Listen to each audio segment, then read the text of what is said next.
મેં કહ્યું કે આપણે વાતની શરૂઆત કરીએ. તેમણે જ સામેથી કહ્યું કે રાજેશ રેડ્ડી સાહેબની જ ગઝલથી આપણે શરૂઆત કરીએ તો કેવું. પણ એમની એ વાત અને મને જે પાના ફેરવતા એક ગઝલ જે મળી અને જે આપણે અત્યારે વાત કરવાના છે, તો એને અનુરૂપ એમની એક ગઝલ જે મારે તમારી સાથે આજે શેર કરવી છે. અને પછી આગળ જતા આપણે ધ્વનિતભાઈની આખી જર્નીની આજે આપણે વાત કરવાના છે કે ઇશ્ક કી બાતે प्यार की बातें, इश्क की बातें प्यार की बातें छोड़ो भी बेकार की बातें. कि इश्क की बातें प्यार की बातें छोड़ो भी बेकार की बातें, रोज उन्हीं लोगों से मिलना. कि रोज उन्हीं लोगों से मिलना, रोज वही हर बार की बातें. तो हर बार की बातें ની સાથે આજની આ સરસ મજાની આ મુલાકાતની ના વિશ્વ, જેને આપણે દર વખતે એક આઉટ ઓફ ધ બોક્સ કરીને ઇન્ટરવ્યુઝની આ એક સરસ મજાની પ્રણાલી આપણે ચાલુ કરી છે. એક વાત આમાં ધ્વનિતભાઈ ઉમેરવાનું એવું થાય કે તમારી જે સંગીતની સાધના કે જેની વાત થઈ કે જે અત્યાર સુધીમાં તમે જે મજલ કાપી એની તો વાત કરીશું જ કરીશું, પણ કેટલાક મારે પ્રશ્નો મેં એવા નક્કી કર્યા છે કે જે મારે એમની સાથે જાણવા છે ને એ બહુ જ અંગત સવાલ છે. તો ધારો કે હું પહેલો સવાલ ધ્વનિતભાઈ એવો પૂછું કે તમે આમ સ્ટેજ સિંગર કે પ્લેબેક સિંગર તરીકે તો તમે ખૂબ ગાયું હશે અને મહેફિલોમાં પણ તમે ગાતા હશો, પણ મારો સવાલ એવો છે કે આમ બાથરૂમ સિંગર જ્યારે તમે હો કે જ્યારે ત્યાં ઓડિયન્સ ના હોય, તમે એકલા જ હોય, તે વખતે આમ નાતી વખતે કેવા પ્રકારના ગીત તમે ગણગણો? બહુ ચોટદાર ક્વેશ્ચન છે, કારણ કે હું એકચ્યુઅલી બાથરૂમ સિંગર નથી, પણ હું બાથરૂમ કમ્પોઝર છું. ઓકે. કારણ કે મેં મારા ઘણા બધા કમ્પોઝિશનના આઈડિયા મને બાથરૂમમાં આવેલા છે. Okay okay. યુ નો બાથરૂમમાં વિવિધ પ્રકારની પ્રવૃત્તિઓ થતી હોય છે. બિલકુલ. તો ઘણીવાર ઘણા કમ્પોઝિશન્સ એવા બનતા હોય છે કે તમે પુસ્તક લઈને બેસો જ્યારે અને આમ વિચારો કે આ કયું મીટર છે, તમે સેટ કરવાનો ટ્રાય કરો અને બહુ ટ્યુન સેટ થઈ જાય પણ તમને કન્વિન્સિંગ ના લાગે અને સડનલી એક આઈડિયા તમને ક્યારેક એકાંતમાં આવી ગયો, પણ એકાંત એ વખતે બાથરૂમમાં હોય. બરાબર. તો ઘણા કમ્પોઝિશન એ રીતે કમ્પોઝિશનના આઈડિયા કાં તો કમ્પોઝિશન ઇટસેલ્ફ બાથરૂમમાં બન્યા છે. એટલે વાતને હું કટ નથી કરતો, પણ એને છે ને હિન્દીમાં શૌચાલય એવું કદાચ શૌચાલય અને પણ એને આપણે સોચ નો લય, કારણ કે કમ્પોઝિશનની વાત કરે છે તો ત્યાં એ લય ત્યાં ખરેખર એમને મળ્યો છે, એનો આનંદ છે. હવે એક બીજો સવાલ એવો પૂછવાનું મન થાય કે આમ કેટલાક સિંગરોને તમે આમ જોયા હશે, કોઈના નામોલ્લેખની સાથે વાત નહીં કરું, પણ કેટલાક સિંગરો એવા હોય કે જે આમ આંખો બંધ કરીને ગાય. પછી કેટલાક સિંગરો એવા હોય કે જેનો તમે વિડીયો જુઓ એને જો આમ ઊંચું જોઈને ગાતા હોય, આમ તમને એવી પ્રતીતિ થાય કે આમ ઉપર કંઈક જુએ છે ને ગઈ રહ્યા છે. પછી કેટલાક લોકો છે ને આમ માઇકની અંદર ઘૂસીને ગાય, આમ તમને એવું લાગે કે હવે આમ બાઇટ મારશે માઇકને, એટલે બધા અંદર ઘૂસેલા હોય. બરાબર. તો તમારા વિશે તમારે શું કેવું છે કે આમ તમે કયા પ્રકારના સિંગર છો કે જે ની મેનરિઝમ કોઈએ તમને કહ્યું હોય કે ધ્વનિ તું ગાય છે તો આવું લાગે છે, તો એવું કઈ છે તમારી પાસે કે ડેફિનેટલી કોઈએ કહ્યું હોય? ના, મને કોઈએ તો નથી કહ્યું, પણ મેં પોતાની જાતને જોયો છે ઘણીવાર વિડીયોઝમાં. ઓકે. તો અમુક જે ભૂલો ના કહી છે, short comings, I don't know which is the right term, પણ હવે માઇકની વાત કરીએ તો હું છાતી ઠોકીને એટલું કહી શકું કે મારામાં માઇક્રોફોન પકડવાનું ડિસિપ્લિન સારું છે. કારણ કે મને ટેકનિકલી ખબર છે કે માઇક કેટલું દૂર હોવું જોઈએ કયો નોટ લગાડતી વખતે, અને માઇકને હું અહીંયા અટકાવું, આપણે સિદ્ધિઓની વાત નથી કરતા, હું ફરીવાર કહું છું કે તમે આમાં સારા છો, આપણે એની વાત નથી કરવી. હું એવું કહું છું કે કઈ વસ્તુ એવી પકડાઈ છે તમારાથી કે જેને તમે ભૂલ ગણી હોય કે અને પછી એને તમે સુધારી હોય. હા, એ બાબત પર સેન્સ અલગ વસ્તુ છે કે હું સ્ટેજ પર બેઠો છું અને મને રિયલાઇઝ થયું મારી પોતાની વિડીયો જોઈને કે આ મારી ભૂલ છે.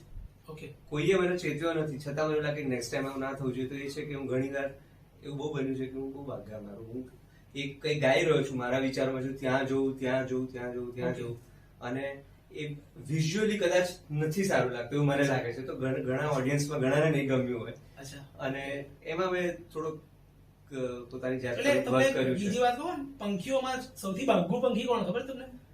બુલબુલ છે ને એ તમે કદાચ જો નિહાળ્યું હોય બહુ ધ્યાનથી તો બુલબુલ આમ કઈ આમ ભાગા જ મારતું હોય.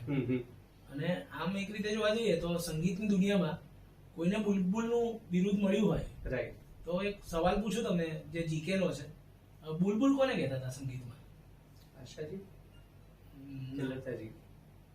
આપણે આ સવાલનો GK જવાબ GK પાસેથી મેળવીશું, પણ હું ઓડિયન્સને પૂછીશ કે તમે કોમેન્ટમાં લખજો કે નાઇટિંગેલ બુલબુલ તો આ પાછો પેટા સવાલ કરે હા, છે. પેટા સવાલ છે. પણ હું તમને જે મારા પ્રેક્ષકો છે એમને પૂછું છું કે બુલબુલ એક કયા સંગીતજ્ઞને કે જે ગાયિકાને કે ગાયકને, ચલો એટલે વધારે કન્ફ્યુઝ કરીએ તો બુલબુલ કહેતા હતા, એ તમારે મને કોમેન્ટ્સમાં લખીને જણાવવાનું છે.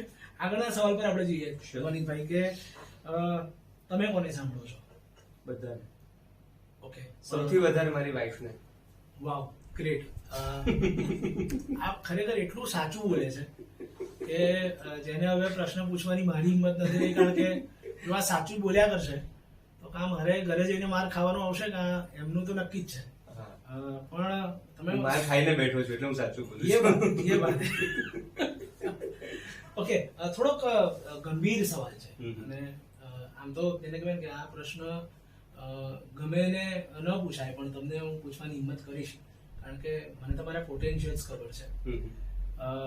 સંગીત માટે સંગીત, એને કહેવાય કે કલા માટે કલા, આમ જોવા જઈએ તો એસ્થેટિક નો સવાલ છે કે કલા માટે કલા કે સંગીત માટે સંગીત, એ વિષય પર તમારે શું કહેવું છે? હું સવાલ સરખો સમજ્યો નહીં હજી. એને વધારે એલોબરેટ કરું તો અજંતા ઇલોરાની ગુફાઓની અંદર જે કાર્વિંગ કરવામાં આવેલું છે, જે ભીંત ચિત્રો બનાવવામાં આવ્યા છે, કે જે શિલ્પો ચિતરવામાં આવ્યા છે, એમાં નીચે કોઈની સાઇન નથી, રાઈટ, પણ છતાં પણ અત્યારે ઉત્કૃષ્ટ નમૂનાઓ છે. વેદ ઉપનિષદ પુરાણ ને આ બધું જે લખાયું છે એમાં પણ નીચે જેને કહેવાય ને કે જલન સાહેબ યાદ આવે કે કુરાનમાં તો ક્યાંય પયંબરની સહી નથી. તો એવી રીતે જે સંગીત જે છે, જે જગતનું સંગીત છે કે વિશ્વનું સંગીત છે, કે તમે બે કાનને આમ બંધ કરો તો તમને ઓમકારની પ્રતીતિ થાય છે, તો એ જેને કહેવાય કે આપણા બ્રહ્માંડનો એક નાદ છે.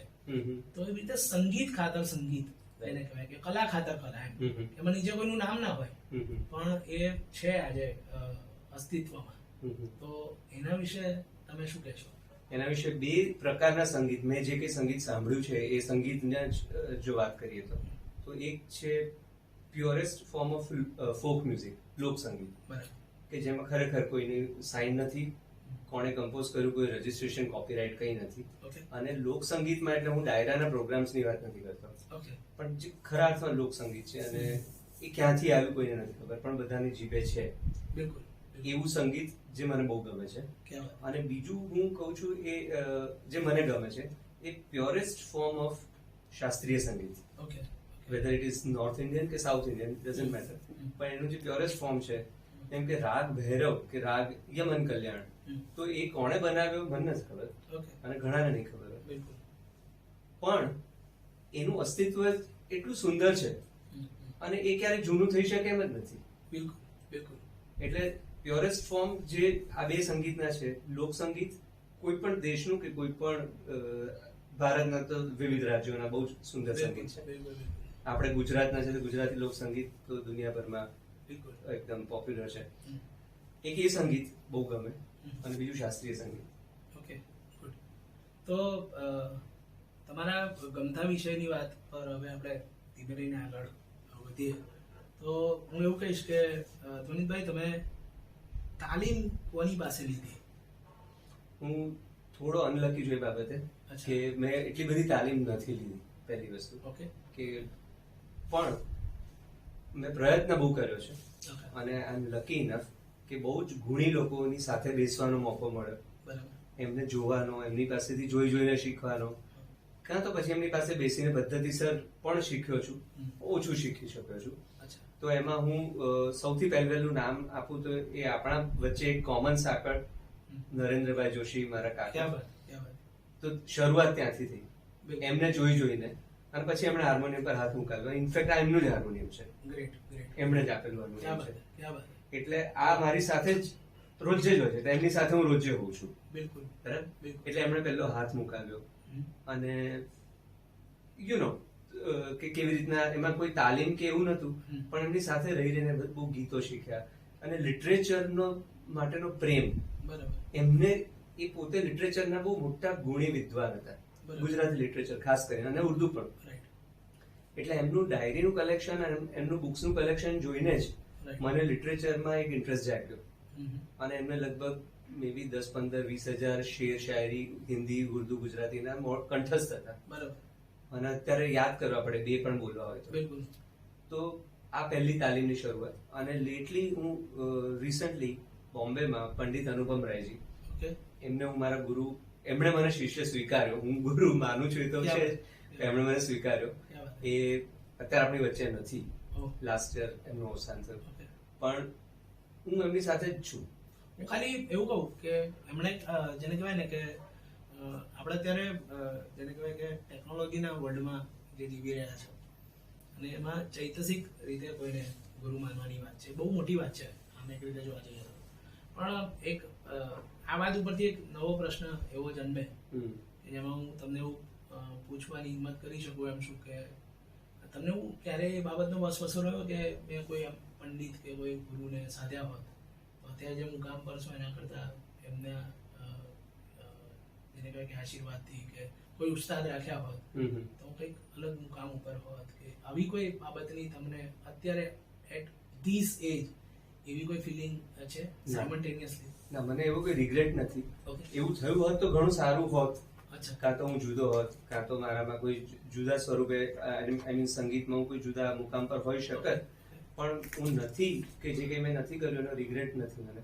કારણ કે મેં જે કર્યું છે ને, કે મારો કોઈ બહુ બહોળો અનુભવ નથી, પણ જે કંઈ છે એ જે પાસ્ટ છે એ પાસ્ટમાં જીવવા નથી માંગતો, પણ એ પાસ્ટને સાથે લઈને હું ચાલું છું તો મને બહુ સારું લાગે છે કે અમુક વસ્તુઓ જે કરી ખરેખર યોગ્ય હતી એવું ફીલ થાય છે. રાઈટ. એમણે કહ્યું કે એ સંગીત એમના કાકા એટલે છે નરેન્દ્ર જોશી સાહેબની સાથેથી શીખ્યા. તો હું એવું કહીશ કે તમે કોપીકેટ હતા કદાચ, હું એવું માનું કે એમણે જે કંઈ તમને શીખવાડ્યું હતા તો એ જે કંઈ કરતા હતા એના જેવું તમે કરવાની કદાચ કોશિશ કરી, તો તમે વોઇસ ઓફ કેમ ના થાય એમ? કારણ કે વોઇસ ઓફ પણ એક કોપીકેટની બહુ મોટી જેને કહેવાય કે ઘટના છે. અને હું કદાચ સંગીતની વાત ચાલે છે તો એક વાતને અહીંયા હું એવી રીતે જોડવાની કોશિશ કરીશ કે thanks to that all big singers like Kishore કુમારજી છે કે રફી છે, રફી સાહેબ રાધર એવું કહી શકાય, કે પછી મદન મોહન છે કે લતાજી છે, આશાજી છે, કે જે લોકોએ સિંગિંગ કર્યું પણ આજે ઓર્કેસ્ટ્રાનો દ્વારા માધ્યમથી કેટલા બધા લોકોને રોજીરોટી આપી. ધારો કે વોઇસ ઓફ કિશોરના કાર્યક્રમ ભરચક જાય અથવા તો જામપેક જાય કે હાઉસફુલના પાટિયા જે લગાવે કે ત્યાં સુધીનું ઓડિયન્સ થાય, તો એવી રીતે આ જે સંગીતકારોએ જેને કહેવાય કે એક ઇન્ડસ્ટ્રી ધારો કે તમને એમ્પ્લોયમેન્ટ આપે ને, એવી રીતે આ ઇન્ડસ્ટ્રી જેને કહેવાય કે મ્યુઝિક ઇન્ડસ્ટ્રીએ વોઇસ ઓફ જેટલા પણ હતા એ બધાને જેને કહેવાય કે રોજીરોટી આપી અને એક આખી પ્રણાલી જેને કહેવાય કે જો આજ દિન સુધી તમે વોઇસ ઓફ લતા કે ટ્રિબ્યુટ ધારો કે અત્યારે જે નથી આપણી વચ્ચે તે લોકોના ટ્રિબ્યુટના કાર્યક્રમો પણ જામ પેક થાય છે. તો હું એવું કહીશ કે દે આર રિયલ સેન્સમાં આ લોકો એમ્પ્લોયમેન્ટ એમણે ઊભું કર્યું. થોડું મારું ઊંધું માનવું છે પ્લીઝ. એટલે હું થોડું કોન્ટ્રાડિક્ટ કરીશ આ વાતને, કે જ્યારે લતાજી, આશાજી, મન્નાડે સાહેબ, રફી સાહેબ, કિશોર કુમાર સાહેબ, આ બધા મહાન ગાયકો જે એરામાં એ લોકો એક્ટિવ હતા, એ લોકોએ કોઈ એવા પ્લાન નતા કર્યા કે ભવિષ્યમાં આપણા વોઇસમાં લોકો ગાશે અને પૈસા કમાશે. ઓકે. એટલે આ આપણી એક એક્ટિવિટી છે કે એક જનરેશન પછીની જનરેશનના લોકોએ એનો એક કોમર્શિયલાઇઝેશન ઓફ ધેટ મ્યુઝિક કર્યું, which is not wrong in a way, પણ એ લોકોનું સંગીત બહુ પ્યોર હતું. લતાજીએ જ્યારે ગાયા એટલા બધા ગીતો કે મદન મોહને કમ્પોઝ કર્યા, એસ ટી બર્મને કમ્પોઝ કર્યા, તો એ લોકોના મગજમાં એવા કોઈ પ્લાન નતા કે અમે એમ્પ્લોયમેન્ટ આપીશું ભવિષ્યમાં લોકોને, પણ એ ક્રિએશન જ એવા અદભુત થયા કે સમહાવ એમાંથી એમ્પ્લોયમેન્ટ જનરેટ થયું અને લોકોએ, અને બીજું જે કોપી કેટ શબ્દ આવ્યો તો હું એમાં પણ હું થોડું કોન્ટ્રાડિક્ટરી કહીશ કે I was never copy cat of Narendra Joshi. Okay. કારણ કે એમણે મને સૌથી પહેલું ત્યાંથી જ શીખવાડ્યું ના કે આ ગીત છે. અહીંયા sorry if you might have misinterpret my word. ના એટલે હું જે કહેવા માંગુ છું એ હા છે પ્લીઝ કે ઇવન વોઇસ ઓફ હું કિશોર અનુસરણના સંદર્ભે હા. કોપીની વાત કરવા જઈ રહ્યો હતો. એટલે હું એ જ સંદર્ભે કહું છું કે અનુસરણ પણ નહીં, ઓકે ઓકે, અનુભવ જ ખાલી. ક્યા બાત હે, એવી રીતના કે તમે આ કમ્પોઝિશન છે, આ લિટરેચર છે, હમ. આ રીતનું બંધારણ, આ ગીતનું બન્યું, હમ. એ તમે શીખ્યા કોઈની પણ પાસે, પછી તમે જયારે ગાઓ છો એની અંદર તમે તમારો આત્મા રેડો, ये बात है, क्या बात અથવા है, એની અંદર તમે તમારું કંઈક એક એક્સ ફેક્ટર નાખો. राइट, એ ગીતને જ્યાં સુધી અનુભવો નહીં ત્યાં સુધી આવે જ નહીં. बिल्कुल बिल्कुल, એટલે ડેફિનેટલી અનુસરણ, સારા વ્યક્તિઓનું અનુસરણ કરવું ક્યાં યોગ્ય વાત, જ છે ક્યાં વાત. ડેફિનેટલી, क्या बात, પણ એને અનુભવવું ખૂબ જરૂરી છે. बहुत अच्छा, એટલે હું આ જ રીતે જેમ નરેન્દ્ર કાકા પાસે હું બેઠો એ રીતે હું પુરુષોત્તમભાઈ પાસે પણ બેઠો છું. क्या बात है, એ રીતે હું ઘણા ગાયકો પાસે બેઠો છું કે જેમની સાથે બેસવાથી જ, કારણ કે એ લોકો ખાલી રિહર્સલ રૂમમાં આમ એન્ટ્રી પડે પુરુષોત્તમભાઈની તો લાઇટ અજવાળું થઈ જાય, क्या बात है, એવું ફિલિંગ આવે. राइट राइट राइट, એટલે અનુપ જલોટા, અનુપજી એવી બરાબર. એવી પર્સનાલિટી છે કે એમની સાથે પણ સ્ટેજ પર ક્યારેક ગાયું ને એ રીતના. क्या बात है, તો અને બીજું જે વોઇસ ઓફ છે, voice of Kishore, voice of Rafi, hmm. It is impossible. Okay હા. ओके, વોઇસ ઓફ રફીમાં ગાનારા ઘણા બધા સિંગર્સ, ઘણા બધા વોઇસ ઓફ કિશોર, અને લાગે ખરું ઘણો ઘણો અવાજ મેચ થતો હોય, પણ એ વોઇસ ઓફ કિશોર ના, વોઇસ લાઈક કિશોર એવો શો થતા હોય તો હું ટિકિટ ખર્ચીને જો. क्या बात है, क्या बात है, बहुत બાકી અમિત કુમાર નો પણ શો હોય, અમિત બહુ કુમાર, મોટી વાત છે, બહુ જ મોટી વાત છે. અમિત કુમારે પગે લાગીને કહે છે કે કિશોર કુમાર મેરા બાપ થા, મેરા ગુરુ થા, હા. બધું અમિત કુમાર પોતે કહે છે. રાઈટ, તો વોઇસ લાઈક કિશોર કે tribute two Kishore Kumar, Exactly. આ મને યોગ્ય લાગે છે, બિલકુલ. જેમાંથી હું તો કઈ ક્લેમ નથી કરતો, क्या बात है, क्या અને જે લોકો કરે છે એમની માટે મારો કોઈ વિરોધ પણ નથી, બરાબર છે. મજા પણ આવે છે રાઈટ સાંભળવાની. રાઈટ, સરસ મજાની વાત કરી, અને એક જેને કહેવાય કે આમની સાથે ની વાતમાં એક વાત હજુ ઉમેરણ કરવાનું એવું મન થાય કે કદાચ તમે જે પેઢીમાં અત્યારે છો, અથવા તો તમે જે જીવનના જે દાયકામાં અત્યારે પસાર થઈ રહ્યા છો, તો તમારા સ્કૂલ ડેઝના સમયમાં તમારા ફાધર વખતની જેને કહેવાય કે એલપી ની પેલી રેકોર્ડ્સ હતી, ત્યાર પછી જેને કહેવાય કે કેસેટ્સ આવીને કેસેટ્સ થી પછી એટલે અત્યારે પેનડ્રાઈવ ને પેનડ્રાઈવ થી જેને કહેવાય કે છેક ક્લાઉડ સુધી હવે આપણે યુટ્યુબ ના માધ્યમે મળ્યા છે. તો યુટ્યુબ સુધીનો જે એરા જે છે એમાં કયા કયા ડેવલપમેન્ટ થયા અને કયા કયા પ્રકારના ફોર્મેટ્સમાં તમારે પનારો પડ્યો એના વિશેની વાત કરો. આમ તો બહુ ટેકનિકલ સવાલ છે, પણ હું થોડું ઈઝી કરીને કહું તો અમારી જનરેશન, એટલે આઈ વોઝ બોર્ન ઇન 76 અને અત્યારે હું 45 યર્સનો છું. ઓકે, તો અને હું લગભગ 13-14 વર્ષની ઉંમરથી સિરિયસલી મ્યુઝિક કરું છું, અને 20-21 વર્ષની ઉંમરથી કમર્શિયલ પ્રોફેશનલ મ્યુઝિક પણ કરું છું. તો આ આટલા ટાઈમ પીરિયડમાં જેટલા ફોર્મેટ્સ પર મેં કામ કર્યું, કાં તો જોયા અથવા તો એક્સપિરિયન્સ વન કામ કર્યું, એમાં બહુ લાંબુ લિસ્ટ છે. બટ શરૂઆત જો કરું તો કેસેટથી મારી શરૂઆત થઈ, કેસેટ પછી ફ્લોપી, પછી રેકોર્ડિંગ ઇન્ડસ્ટ્રીમાં આવ્યા તો કેસેટના પણ પ્રકારો આવ્યા, મેટલ વાળી, ક્રોમ કેસેટ, પછી સ્ટુડિયોઝમાં જ્યારે રેકોર્ડિંગ કરવા પહેલી વાર ગયા તો multi track recording, tape based digital audio format હતું, હાઈએટ કહેવાય એને. એક કેસેટ હોય, એક મશીનમાં 8 ટ્રેકનું મશીન હોય, ઓકે, હાઈએટ પર મલ્ટી ટ્રેક રેકોર્ડિંગ કર્યા. એ પછી DAWs થોડા વર્ષો પછી, DAWs એટલે કે ડિજિટલ ઓડિયો વર્કસ્ટેશન, જે અત્યારે આની અંદર છે ઓકે, કે બધું ડિજિટલી છે. પેલા 8ની જગ્યાએ 8 મિલિયન ટ્રેક બની શકે. એટલે હાઈ બેન્ડ હતું, વિડીયો કેસેટના વિવિધ ફોર્મેટ, મિની ડીવીઝ હતી, mini CD, mini disc, you name it, almost બધા જ ફોર્મેટ પર કામ કર્યું.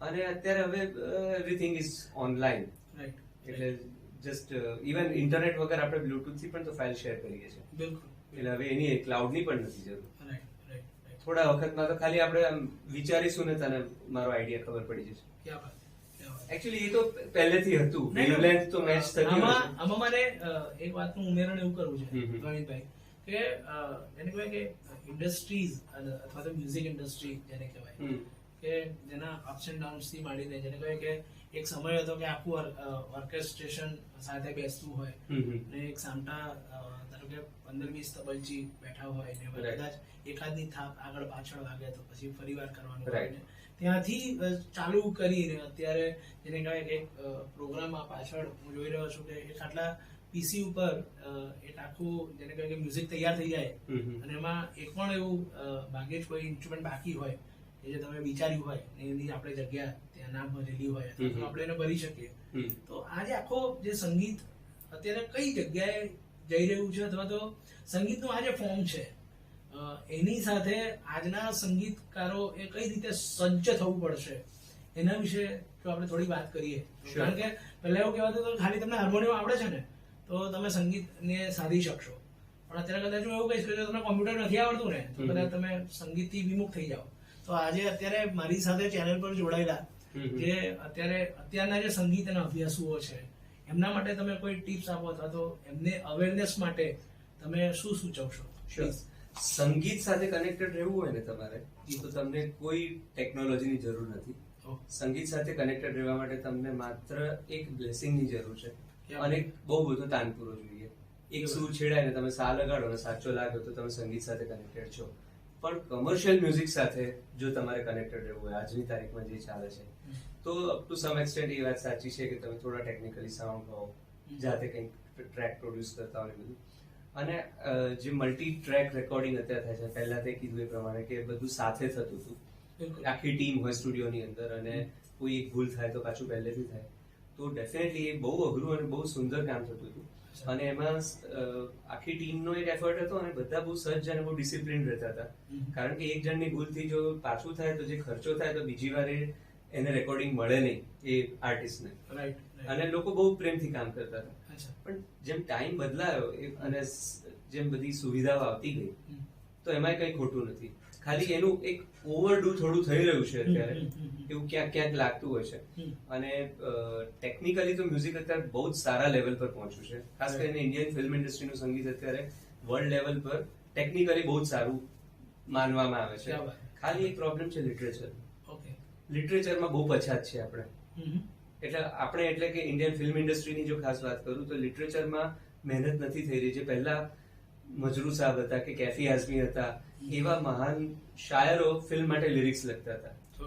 અને અત્યારે છે ઘણા સારા રાઇટર્સ પણ છે, પણ શબ્દો જે આવી રહ્યા છે, જે ગીતો બની રહ્યા છે ત્યાં તો સિચ્યુએશન્સ એવી બને છે કે એ લિટરેચરનો એક અભાવ છે. બાકી technically music is doing very good. Okay, that's great. એક સરસ વાતની સાથે આજે ધ્વનિતભાઈ આપણી સાથે જોડાયા.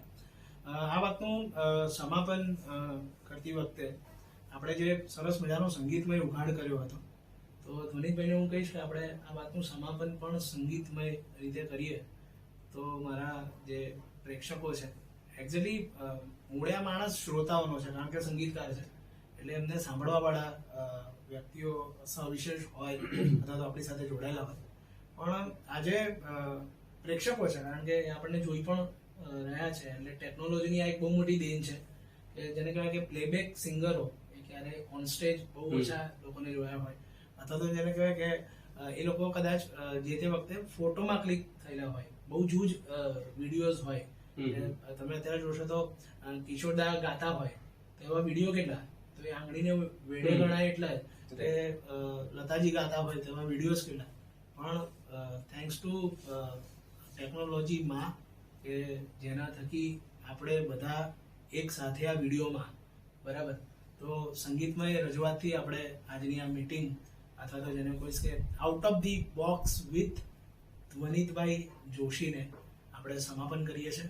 આપણે આવતા રવિવારે ફરીવાર મળીશું અને 3 વાર મારે આજે એક નામ કહેવાનું છે કે આપણું જે વિડીયોગ્રાફી જે કરે છે ભવ્ય પાઠક, 3 વાર એટલા માટે કે એના પહેલાના 2 વિડીયોમાં એના નામનો ઉલ્લેખ કરવાનો રહી ગયો હતો. એટલે ભવ્ય પાઠકની જહેમત હજુ એક વાર કહીશ કે ભવ્ય પાઠકની મહેનતના થકી અમે તમારા સુધી પહોંચી શક્યા છે. તો થેન્ક યુ વેરી મચ ભવ્ય પાઠક. આ વિડીયોને લાઈક કરજો, શેર કરજો અને બ્રિજ પાઠકને સબસ્ક્રાઇબ કરજો પ્લીઝ. હું એક ગીત સંભળાવું છું, કદાચ બહુ ઓછા લોકો સાંભળ્યું હશે આ ગીત. નરેન્દ્રભાઈ જોશીનો, મારા કાકાનું ગીત, એનાથી જ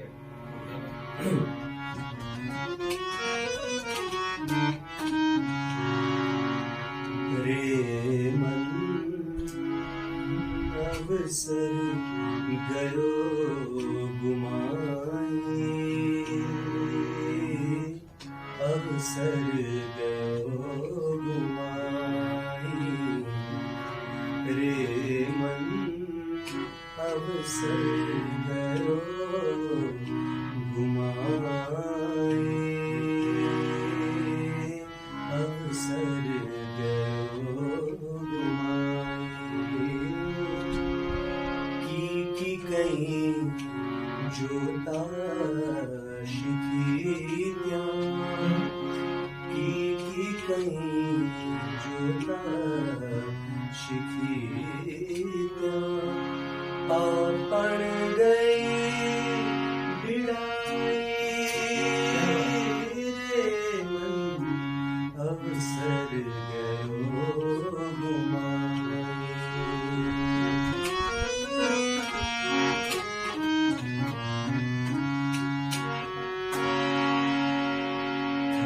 क्या चरण विसावे, क्या चरण विसावे,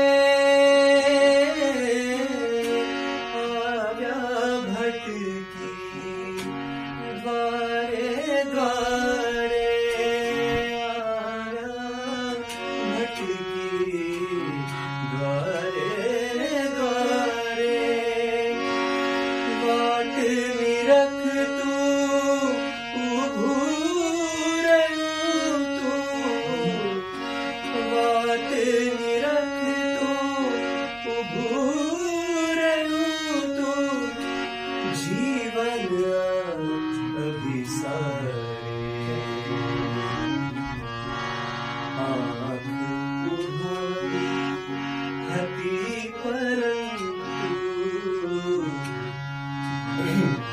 आँख उघाड़ी हती परंतु, जौं खप गई छवाई। रे मन अवसर गयो गुमाए, रे मन अवसर गयो गुमाए, अवसर गयो गुमाए।